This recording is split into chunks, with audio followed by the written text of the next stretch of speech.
Welcome to Mishna study Masachet Shabbat Perek Bet Mishnah Gimel. Over here in this Mishnah, we're going to continue with Shabbat candles, right? Specifically about the wicks, and we're going to have a case a little bit of Tumah and Tahara. So we'll get a little bit of a glimpse into some of the laws of Tumah and Tahara. Anything that comes from a tree, you're not allowed to light from it unless it is pishtan, unless it's flax.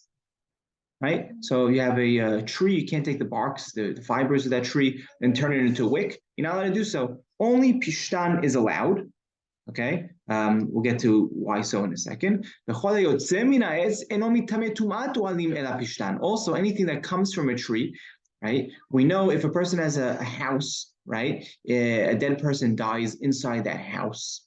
So the walls of the house, the roof of the house, if it's made from wood, if it's made from cement, that's not going to become tameh, right? It's not mitameh. It doesn't become tameh, right? The oil itself doesn't become tameh unless it is pishtan, right? We know like something that's woven would become tameh. Leather, would become tameh if that was the roof. Right over here, this pishtan, this flax, right, is the only type of tree that can become tameh, and it's the only type of tree that you can use for a wick on Shabbat. So it's unique, right? And it's unique in that sense. How do we know all this? First of all, so when it comes to tumat tamet, we know the pasuk says "Viza ala oil." You have the little sprinkle on the oil.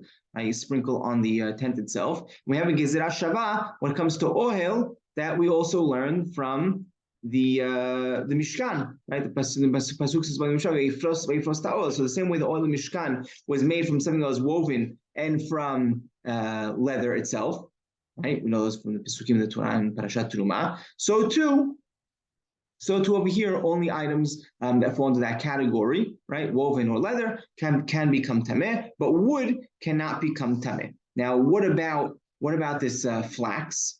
So flax itself is not really a tree, right? So it's not really that big of a hadush that it's an exclusion, but we do see flax called a tree in Tanakh, and it's used as that language, right? In the story of Yehoshua, when he sent the spies to Rahav hides them, vatitmenem befishtei ha'etz, right? She hides them in the flax ha'etz trees, like calls it a tree, even though it's not really a tree. So because the pasuk calls it as a tree, so you can think, oh, maybe we're not allowed to use it because it has the category of trees. No, it's considered flax and it's not considered a tree. Okay, that's the first part about Mishnah. Now we move on. When it comes to, quickly as an introduction, when it comes to clothing, right, when it comes to patches, if something is so small, it's not considered a clothing, it's not considered a patch anymore. But if it's the size of 3 etzbaot by 3 etzbaot, 3 by 3 fingers, width by length, right? That, right, smaller than a tefach, that's considered enough of a garment to become tameh. It's important enough. Someone could use it, right? So an ani could use it as a patch for his clothing, right? So that's considered enough of a garment. So now, let's say you had a 3 by 3 piece of garment, and you rolled it up. You rolled it into a wick, let's say, for your Shabbat candle. Is that still considered something that can become tameh or no? Once you roll it into a wick, do we say, oh, it's no longer 3 by 3 because now it's rolled up? Or do we say, no, it's still 3 by 3. You didn't do anything to it. I mean, it's still that exact same size, but you just rolled it up. So that's going to be the machloket between Rabbi Eliezer and Rabbi Akiva. And there's going to be some ramifications towards that as well. So we'll see. So petilata beged shekipela velo hivava. You had this again, this petilata beged, this wick that you made from a piece of clothing. It was 3 by 3, exactly 3 by 3, right? Shalot 3 by 3 mitzut samot, exactly 3 by 3 fingers. And you rolled it up. Velo hivava. You didn't go ahead and singe it, right? If you would have singed it, then you would have made it even a little smaller, right? From before Shabbat, before Yom Tov. We'll see in a second. Rabbi Eliezer omer time'ahi ve'en madlikim ba. Rabbi Akiva omer tehorahi u'madlikim ba. So Rabbi Eliezer says, no, it's time'ah. It's still considered time'ah because you didn't. It's still considered 3 by 3. Just because you rolled it up, you didn't singe it. Just because you rolled it up, it's considered time'ah, and you're not going to be allowed to light with it on Friday afternoon. I'll explain why in a second. Rabbi Akiva omer tehorahi. Rabbi Akiva says, no, it's Torah. You rolled it up, that's it. It's not considered 3 by 3 anymore. You rolled it down, right? Now it's no longer 3 by 3 because you rolled it much smaller. That's a wick, and it's a tehora. If that's in the oil amet, it would still say tahor, right? Because it's no longer susceptible to becoming tameh because now it's smaller than 3 by 3, and you are allowed to use it to light with. Now, what's the mahloket? Are you allowed to use it or not allowed to use it to light with as a wick? I understand it's whether it's tahor or tameh based on the size, but what's the ramification of using it on Friday afternoon as a wick? So firstly, we have to know that our entire Mishnah is really a gezerah because of Shabbat that falls out after Yom Tov. So we're talking about the real issue would be on a Friday that is Yom Tov. It's a holiday. Pesach's on a Friday, and now you need to light your Shabbat candles on Friday afternoon.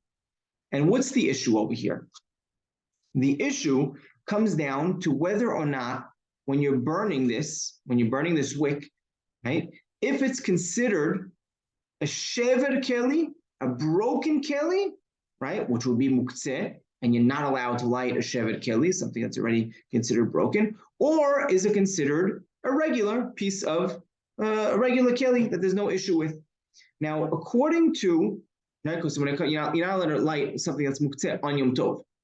So if the case is Friday at Yom Tov, you're not allowed to light something that's muktzeh. So according to the Bili Ezer, right, what happens when he says, right, Bili Ezer says when you rolled it, right, it's considered tim'ah. It's still considered tim'ah. You didn't do anything to it. Now you didn't singe it yet.